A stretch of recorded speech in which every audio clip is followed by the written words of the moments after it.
Okay, so 2 minutes past. I see that people are still coming in, but since we only have 30 minutes and I know we have a lot of things to cover, I think we should start the webinar. So welcome to this free webinar series that we provide every second week. This webinar is automatically captioned. If you are using the Zoom, the CC button in Zoom, you will get the automatic captions, and we will provide a short presentation, and then we will have the Q&A as usual, and you can please use the Q&A function for questions to the speaker. That makes it much easier for us to keep track of the questions. And if you have any technical issues, please use the chat. And we will share with you a link to the smart guide for today after the presentation. And today, it's my pleasure to introduce my colleague and dear friend, Peter Kemen, who will talk to you about formatting for readability. So this is the most smart things that everyone should know about documents in order to make it easier to understand for everyone and also more accessible for everyone. Please, Peter. Hello, hi. Welcome to this webinar. Thank you, Susanna. And I'm Peter Kemen. I'm a document specialist, a certified document specialist, and my main area is document accessibility and EU legislation. And today I will talk to you about my favorite topics in document accessibility. We'll focus mainly on Word today, as that is a good basis for creating other documents, for example, a PDF.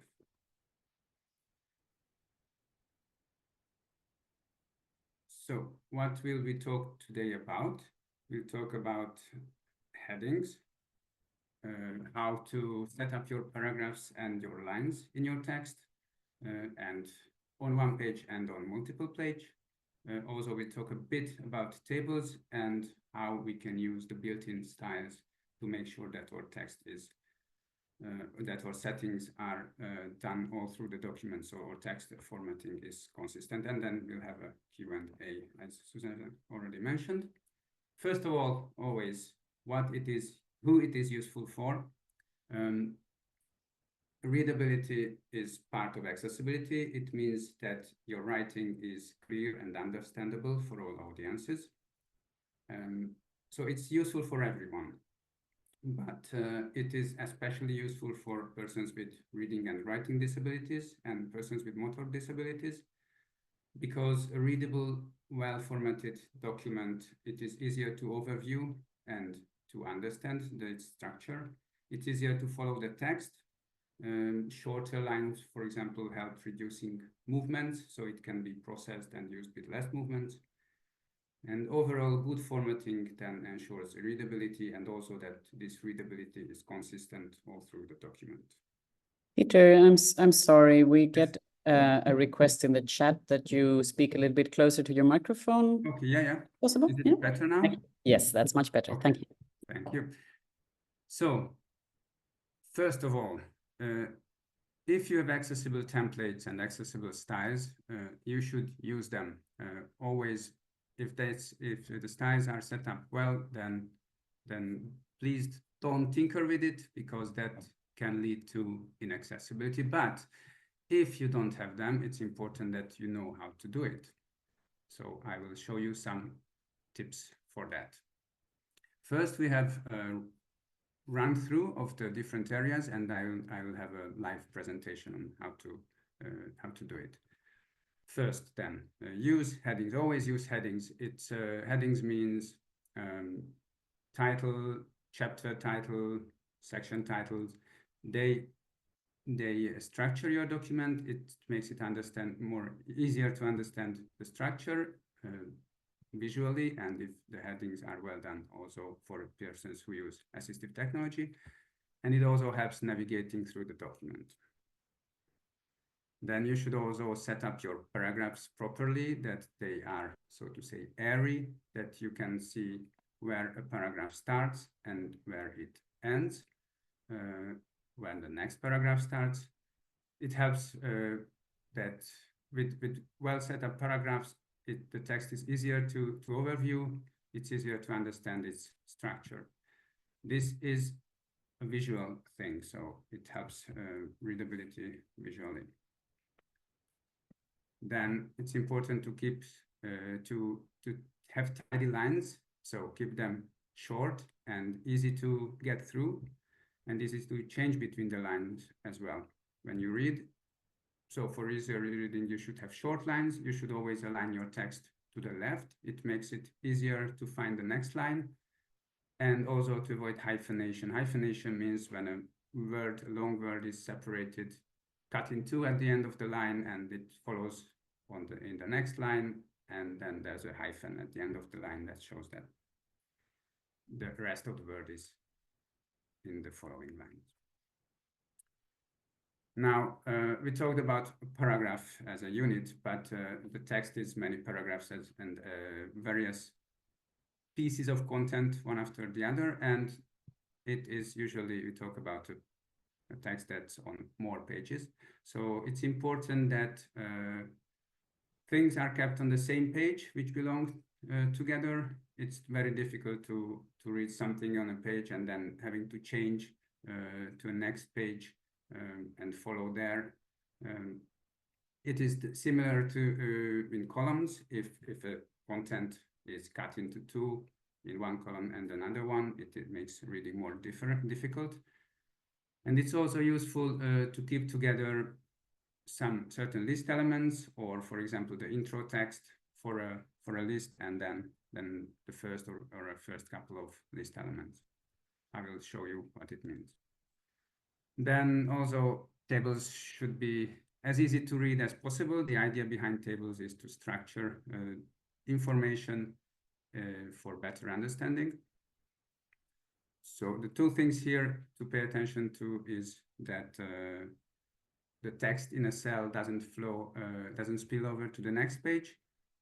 And also if it's a page that goes through more than one, goes through pages, then at the top of each page to have the header row, so the reader doesn't get lost and doesn't need to go back a page to see what the column header was for that cell. And finally, which I also mentioned in the beginning, use built-in styles, and those settings that makes your text more readable, you can also incorporate in the styles. So if you do a change that improves readability, you can then incorporate it in your styles, and that ensures that change is done all through the document. So let's see, what does it mean in practice? I prepared a practice document.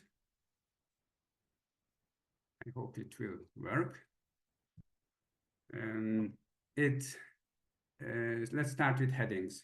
You have a text. It has headings visually, but I already opened the navigation pane on the left. And here, under the headings tab, you should see an overview of your document headings. So it means that this is properly formatted visually, but it is not a heading for assistive technology. What you should do is to use the heading style. This is heading 1. If I change it, it is in the home menu ribbon and the style section. If I change it, you see that it already appears in the outline. So this was the first heading, so it's heading 1. This is a lower level heading, so it is heading 2, and it's visually, it's visible that it's a different level heading, and I do that for the next couple of heading 2 as well. Okay, then what else should we do? We have the headings in place. We should take care of the paragraphs.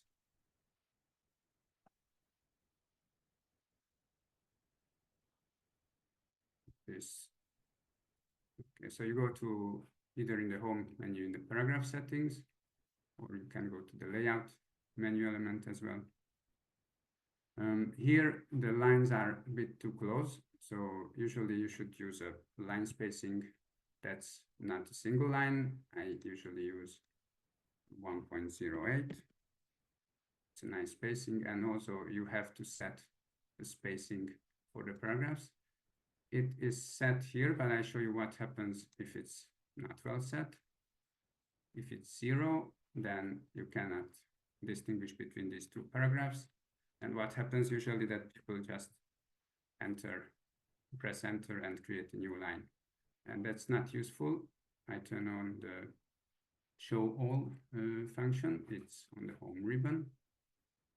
So this creates an empty line, which will be perceived by assistive technology as an extra paragraph. It would create the need to press more buttons, to more keys to get to the next paragraph. And what can happen also that these line breaks or enters come in a batch. So to keep two parts separately many on the first page, it's an error to press it many times. It makes it burdensome to read the text with assistive technology. So instead of doing that, you set up again in paragraph the line spacing,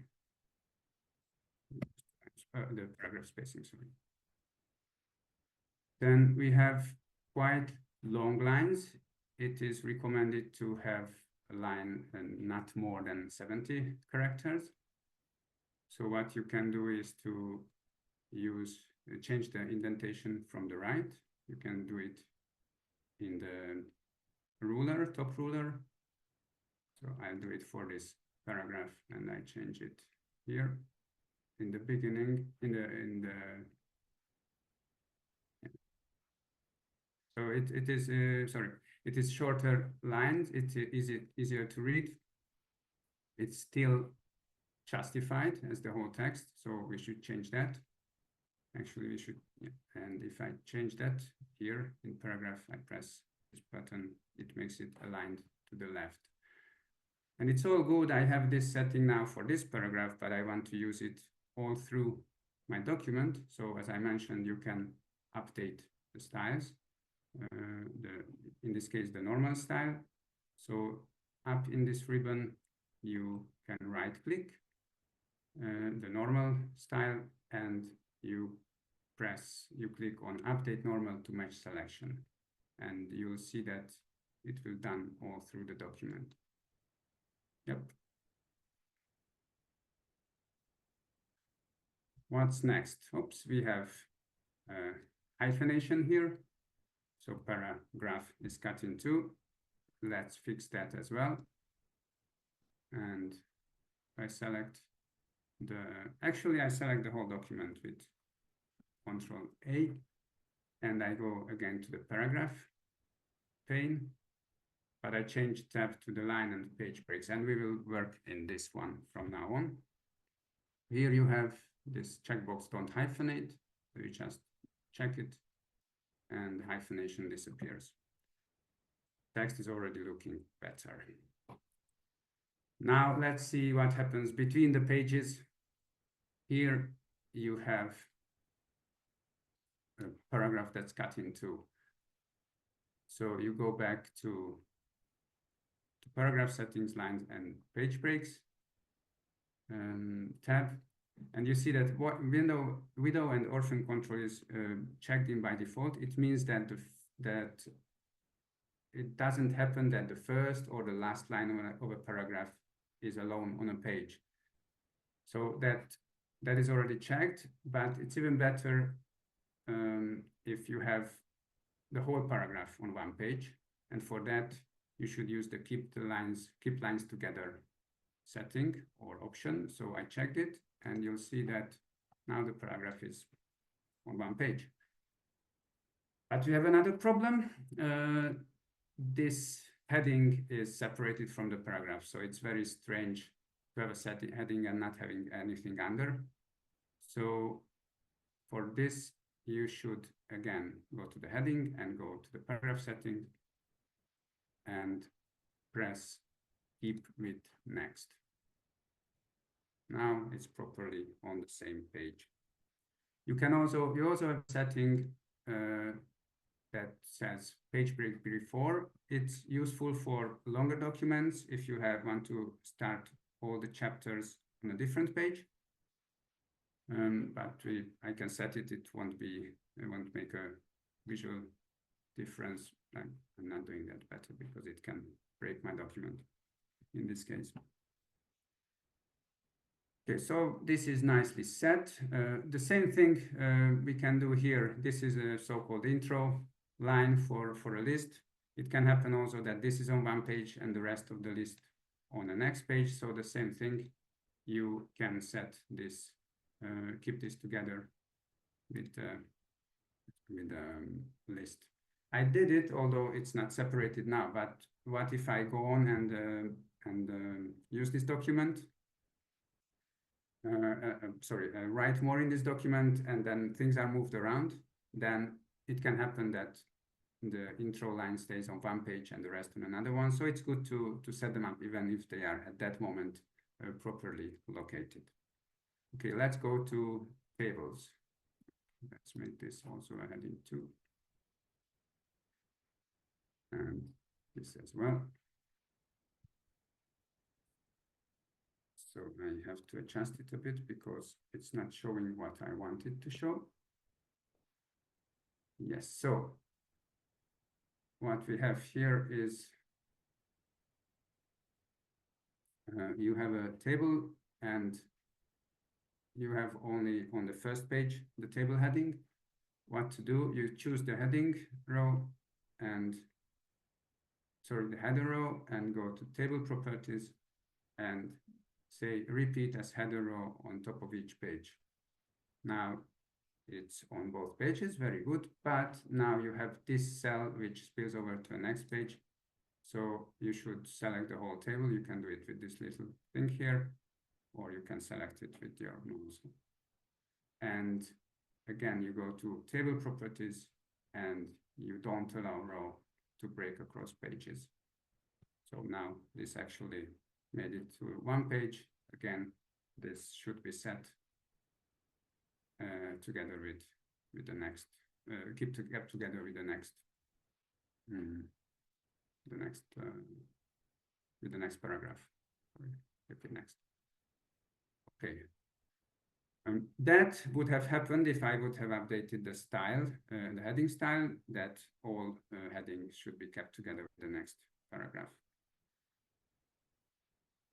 And so basically that's it. I hope you found it helpful. I go back to my slides.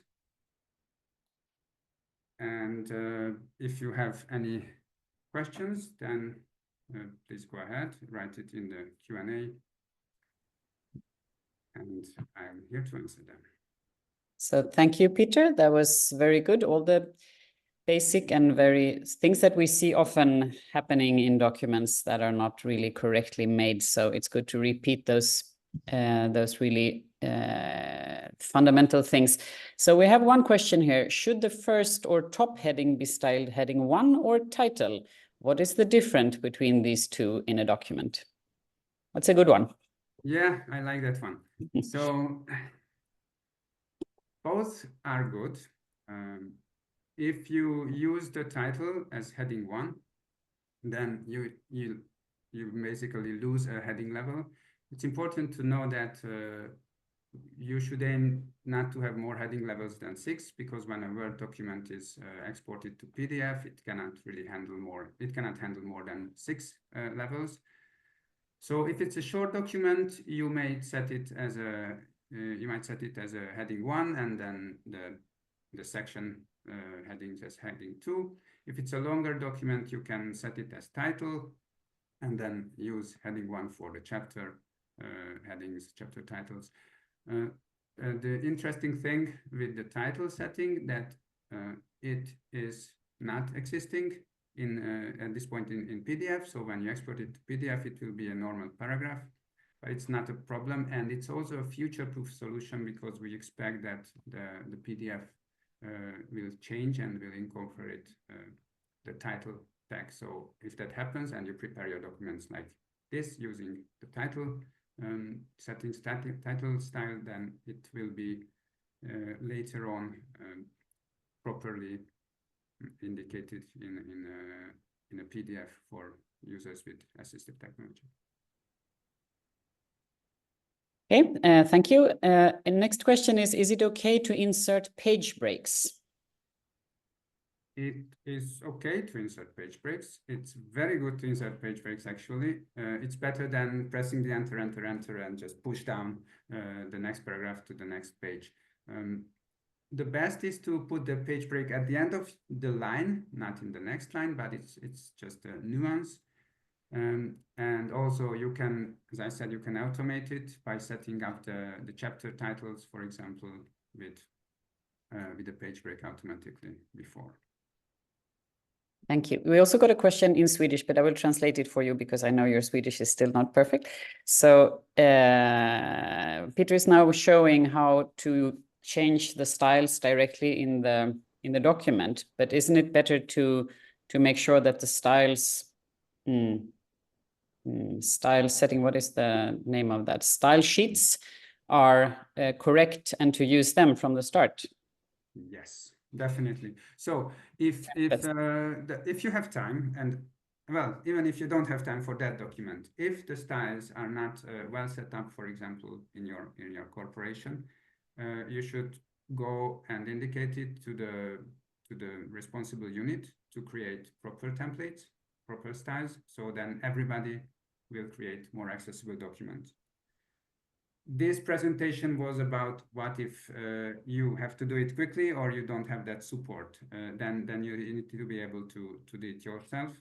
But definitely the best way is to have the styles and set up properly, so you just click on them and everything is done automatically. Perfect. So we clarified that. We also got a question about short lines and how many characters it would be. I think you said that, but maybe we can just repeat it for clarity. Yeah, there's no scientific or legal requirement for that, but based on research, we recommend that line shouldn't be longer than 70 paragraphs. That's a length that, 70 characters. That's a length that is still easy to process. And I don't know why, but I wanted to show in my presentation at the bottom there's a counter for the characters, but somehow now it showed only all the characters in the number of all the characters in the document. So you can see when you set the line length how many characters are in that line. Yes, and in NW3C is actually recommending 80 characters. We think that's slightly too long. But it's a debate, but it's good to know that it also in the global standard it's 80. So the next question is it allowed to rename heading styles? We once had the problem that the screen reader didn't recognize it as a heading. Yes, again, you should not meddle with styles if they are good. I think it's okay to rename styles. The problem was probably that the style was not set up properly. You can, when you set up a style, you can set up the heading level as well. It's either paragraph or heading 1, 2, 3, 4, 5, 6. So if that is not set up well, then the screen reader won't recognize it as a heading. Even if it's called heading, even if it looks like a heading, if that nuance or that detail is not set programmatically, then the screen reader will think it's a normal paragraph. Okay, thank you. So the next question is, why do I have to do all this myself? So probably why isn't it automatically in Word? I guess it's the question.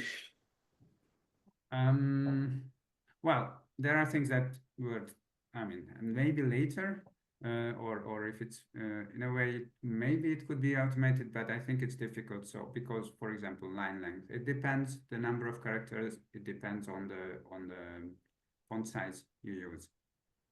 Then, depending on the document, you might use different font size. You should never use too small font size. We recommend to use at least 12 points. So there are things that are not. There are many things that are not set in Word, but there are some that are set. So the widow and orphan control is set by default. also, yeah. I think in the built-in heading style, maybe even that it is kept together with the next one. It is sometimes, or it might be set up like that. I think, yeah, well, Microsoft can also have things to improve. It could be some of these things may at least, it could be a built-in kind of warning, I think, with a little bit of AI. Maybe in the future we could get a question, did you really mean to do this, or something like that? Could happen.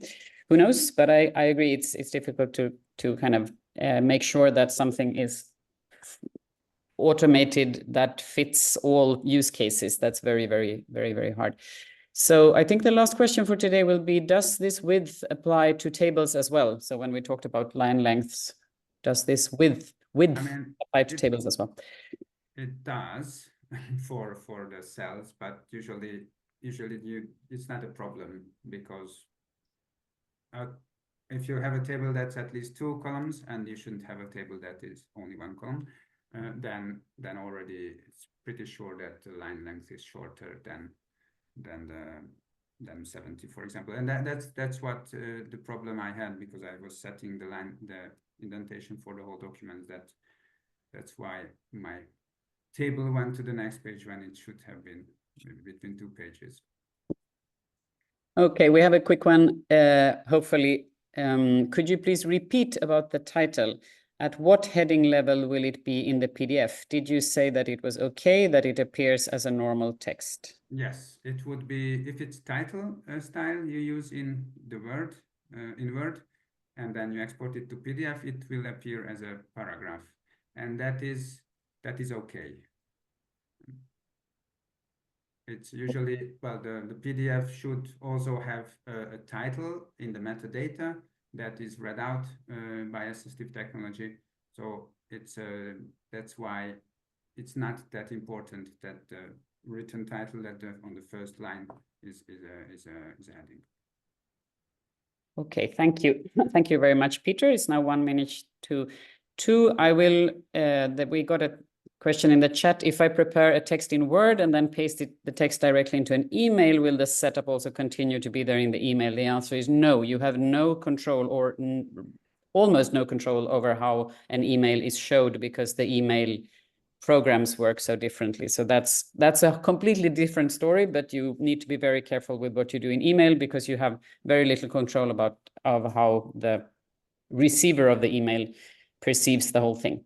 So thank you very much, Peter, and thanks for all the engaged questions from the audience. And I want to remind you of our next Friday webinar, which is on the 22nd of November, which is in 2 weeks, where our colleagues Malin and Tina will talk about how to deliver UX and graphical design to developers. So the kind of communication within the team, making sure that what is nicely set and accessible from the layout and so on also becomes accessible in the code. And Stefan, our colleague, has just shared the smart guide for today, both in Swedish and English. And with that, we say thank you to everyone, and enjoy the rest of your Friday, and now use your last hours of this working day into making something accessible. Thank you very much. Bye-bye.